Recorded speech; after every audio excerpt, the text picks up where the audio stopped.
And then you got your main event too. I mean, holy shit. What an excellent showcase for the flyweights. The UFC's flyweight division is so underrated. Let me take you back 2 years. Nobody gave a Frenchman's flying fuck about flyweight.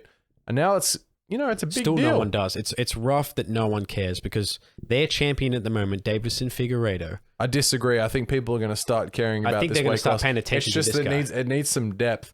Like the Cody Garbrandt thing, if that had to happen, he would have got one pulled by Figueiredo. But like that adds some name value to the division, which is kind of needed because the champion is so good. He's so scary. Holy shit. Terrifying. He cuts from 165 pounds to 125. That's more than see it, that's dude. like a quarter of his body weight to make weight. Yeah. You can't. It's like a fucking whirling dervish, dude. This guy is unbelievable. The way he finished Alex Perez was. Well, dude, it was competitive to start. They started off just like throwing kicks at each, like Alex Perez was starting to throw them kicks. They were starting to land bombs on each other. But like Figueiredo was loving it. Like you could see the concentration in his eyes. He was ready for it all. In no way did I think that was competitive.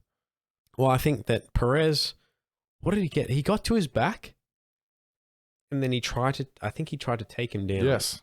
And then Figueiredo just like, he got it to the back, he pushes him to the cage, and Figueiredo drops down and goes for the fucking... Drops is not the right way to describe that. Dude, he's got him against the cage, and then he somehow does this like... switch transition dude, down. he like goes around his body down. like a fucking boa constrictor, and then like tries to take his leg. Takes the leg. Goes for the leg lock. That fails.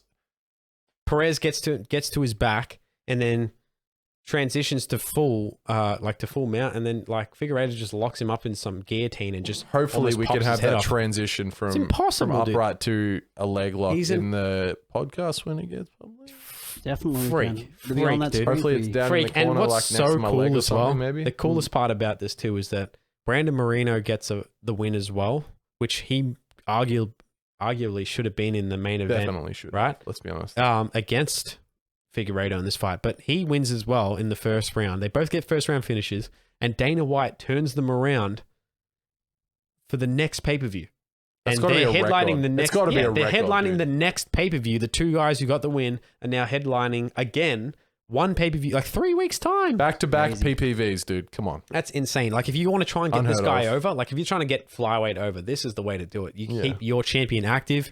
He is fucking the only part that's missing about Davison Figueiredo, your boy Figgy, is that he can't speak English. That's it. He has a great backstory. He has every tool in the toolbox.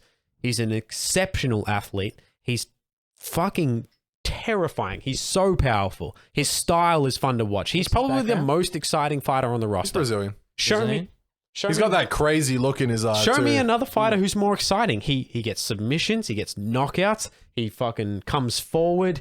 He's just a force of nature at 125. And you could look at him like, you put him at 35. You put him at 45. I look at him. I see Taz the Tasmanian Devil. Like, would you put him against Petr Yan at 35 and think like that's competitive? I think that's.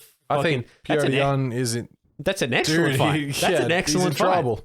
Yeah. The guy who beat Aldo and whoever else. The 35 champion. Beat Uriah Faber as well. Oh, he beat the Beat the brakes off of almost everyone. He made him learn. I mean, what else can you say? God damn it. I love that they're turning these guys around. I think that's the perfect way. You had the perfect lineup. You got Figueiredo beats Perez. Credit to Perez, man. He put up a fight. It just wasn't enough.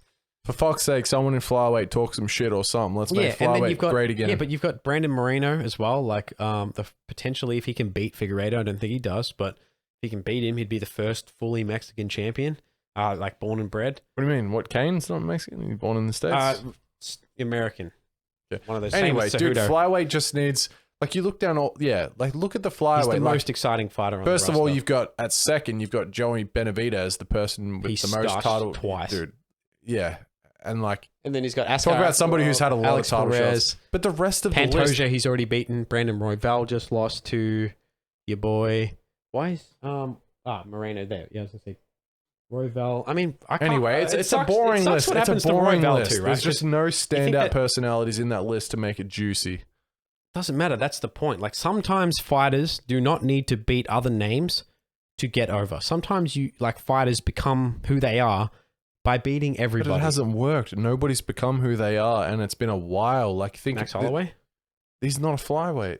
I'm just saying that's not just because it's flyweight. Demetrius Johnson became Demetrius Johnson not because he was beating other big names. He beat everyone. But nobody knew who he was. He had one of the best resumes and records ever, and he was one of the best fighters the UFC has ever had. Maybe but the best. Yeah, but nobody recognized him ever. He's just not known. People know Conor McGregor, and it's because he talks a lot of shit. It's just the stigma around the division. It's the small guys are not exciting stigma, and it's bullshit. You have, as I said, for anyone who wants to argue that the small guys aren't exciting, watch any. Find a Davison Figueiredo fight. Find one. It's insane. The guy is insane. I can't wait to see him fight again in, 2.5 weeks now. Dude, December's get another title defense. December's looking real but that also good, kind of lines up his clout if he does fight Cody. Like, they'll probably just do the Cody fight after this. But, like, meanwhile, who's meant to fight Cody Garbrandt gets injured or whatever it is. He's like, I'll be ready by March. He gets 2 title defenses in before then? Are you serious? And then he gets to go home. He smashes Cody, too. I'm just going to say that, destroys Cody Garbrandt. Dude, Cody Garbrandt. He's in trouble. Watch out. And like, look, the UFC want nothing more for Cody to hold a championship. Cody, it's just if you like the taste of winning again after not winning for a while, fight anybody else. Don't fight this guy. Yeah, literally, fight anyone. Not Davis and Figueiredo.